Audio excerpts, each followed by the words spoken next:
I'd like to talk a little bit this morning about what happens if we move from design to design thinking.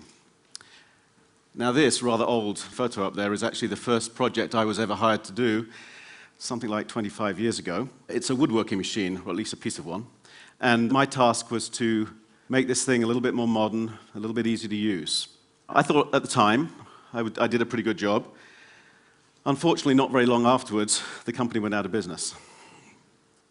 This is the second project that I did. It's a fax machine. I put an attractive shell around some new technology. Again, 18 months later, the product was obsolete, and now, of course, the whole technology is obsolete. Now, I'm a fairly slow learner, but eventually it occurred to me that maybe what passed for design wasn't all that important. Making things more attractive, making them a bit easier to use, making them more marketable.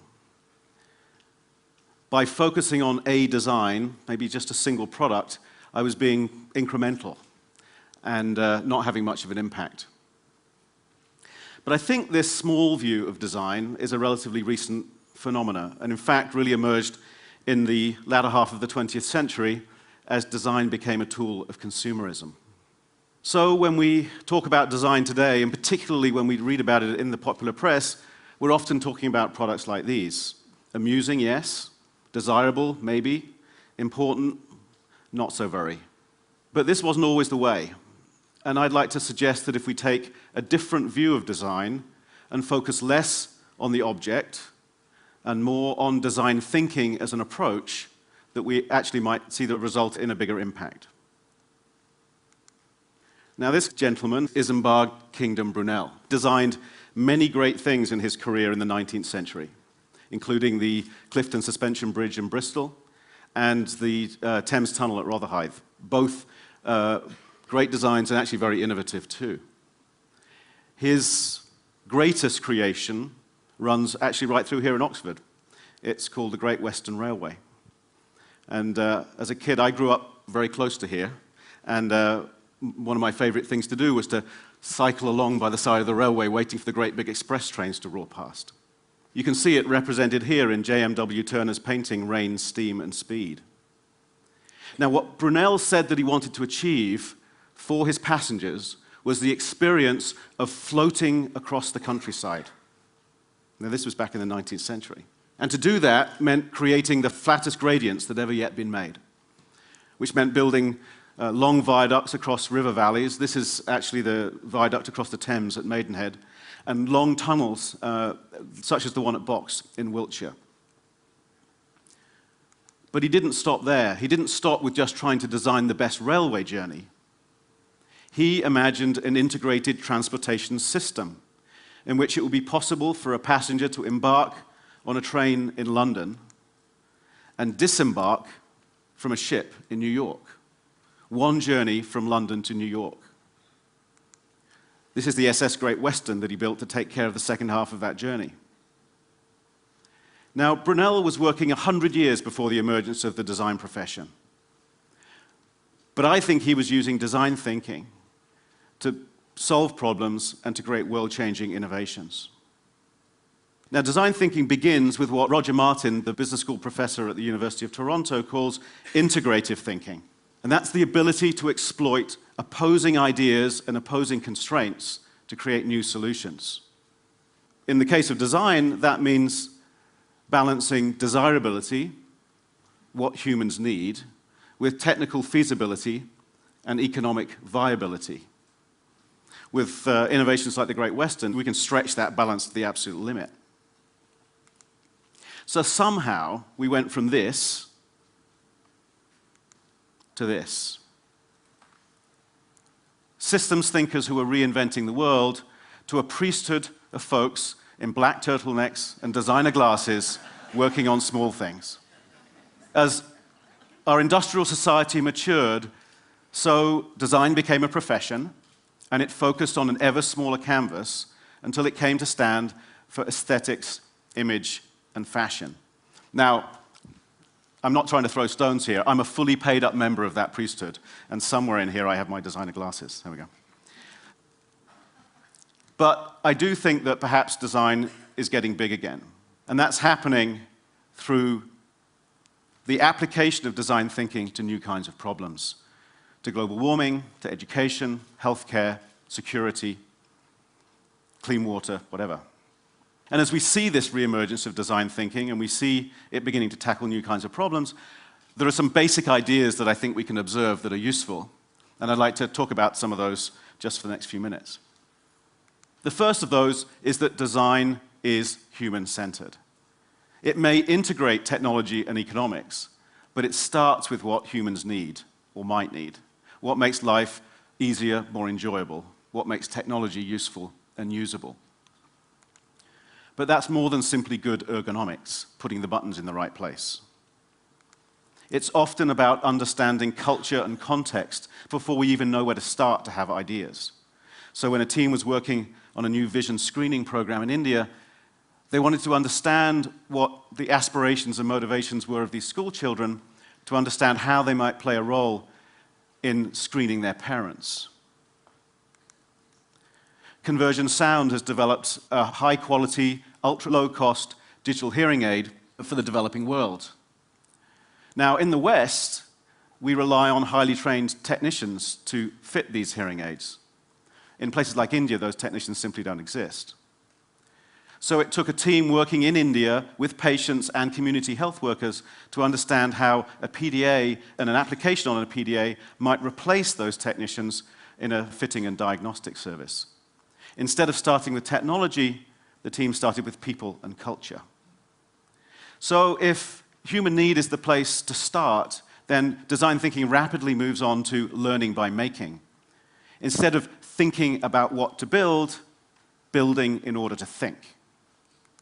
Now, prototypes speed up the process of innovation, because it's only when we put our ideas out into the world that we really start to understand their strengths and weaknesses. And the faster we do that, the faster our ideas evolve.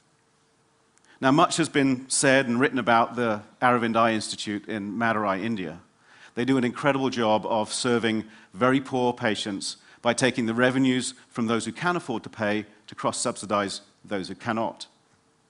Now, they are very efficient, but they're also very innovative.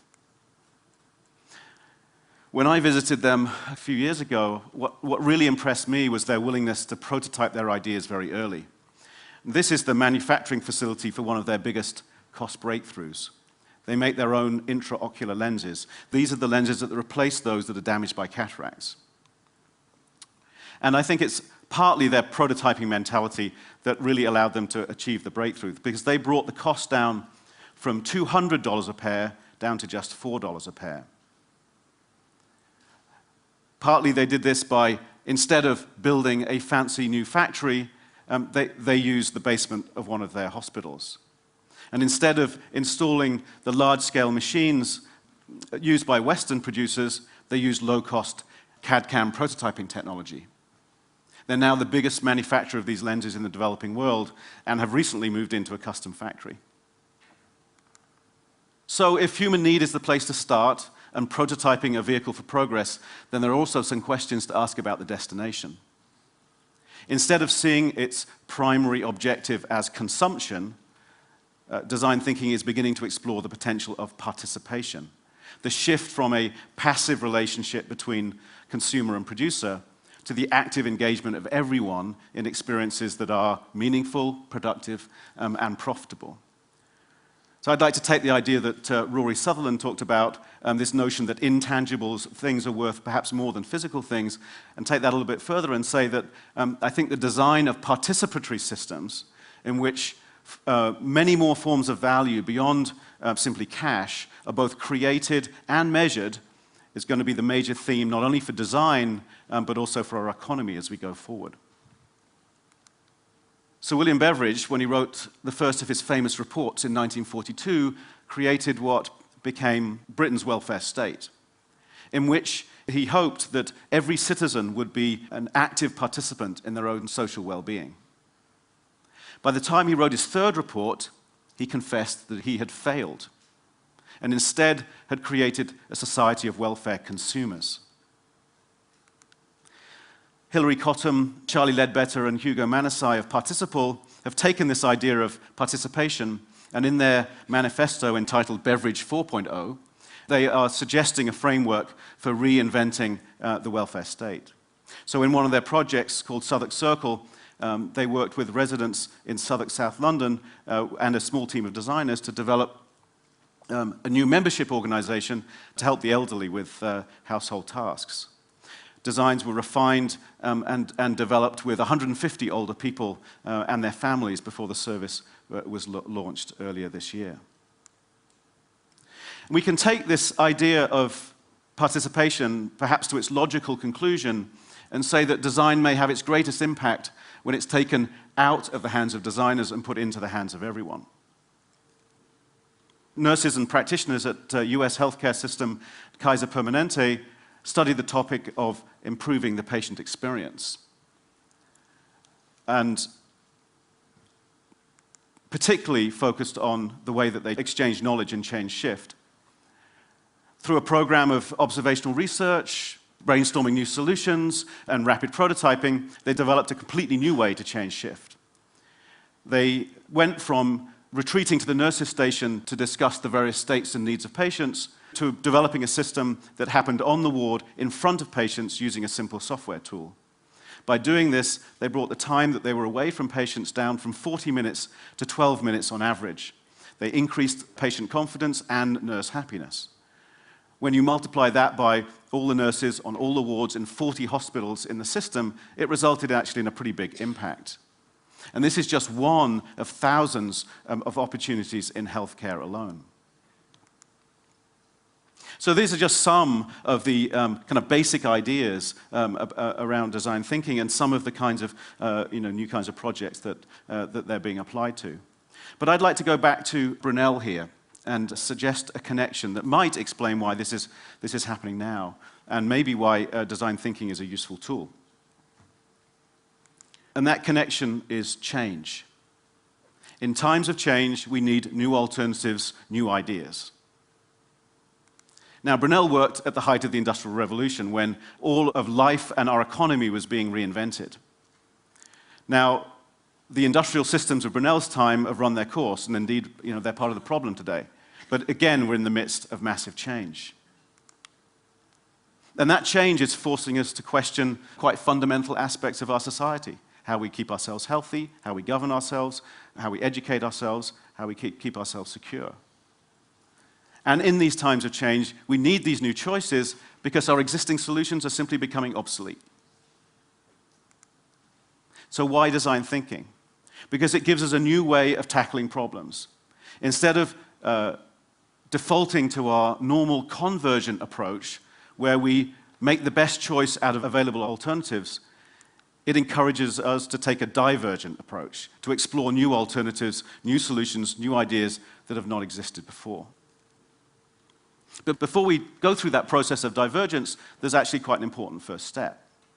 And that's, what is the question that we're trying to answer? What's the design brief? Now, Brunel may have asked a question like this: how do I take a train from London to New York? But what are the kinds of questions that we might ask today? So these are some that we've been asked to think about recently. And one in particular is one that we're working on with the Acumen Fund in a project that's been funded by the Bill and Melinda Gates Foundation. How might we improve access to safe drinking water for the world's poorest people, and at the same time stimulate innovation amongst local water providers? So instead of having a bunch of American designers come up with new ideas that may or may not have been appropriate, we took a sort of a more open, collaborative and participative approach.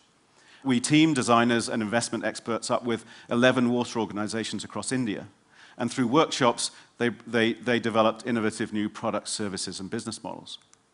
We hosted a competition and then funded 5 of those organizations to develop their ideas. So they developed and iterated these ideas, and then IDEO and Acumen spent several weeks working with them to help design new social marketing campaigns, community outreach strategies, business models, new water vessels for storing water, and carts for delivering water. Some of those ideas are just getting launched into the market, and the same process is just getting underway with NGOs in East Africa.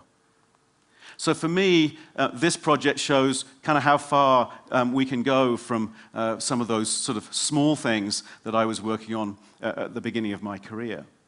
That by focusing on the needs of humans, by using prototypes to move ideas along quickly, by getting the process out of the hands of designers, and getting the active participation of the community, we can tackle bigger and more interesting questions. And just like Brunel, by focusing on systems, we can have a bigger impact. So that's one thing that we've been working on. I'd actually be quite interested and perhaps more interested to know what this community thinks we could work on. What kinds of questions do we think design thinking could be used to tackle? And if you've got any ideas, then feel free. You can post them to Twitter. There's a hashtag there that you can use, CBDQ. And the list looked something like this a little while ago. And of course, you can search to find the questions that you're interested in by using the same hash code. So, I'd like to believe that design thinking actually can make a difference, that it can help create new ideas and new innovations beyond the latest high street products. To do that, I think we have to take a more expansive view of design, more like Brunel, less a domain of a professional priesthood. And the first step is to start asking the right questions. Thank you very much.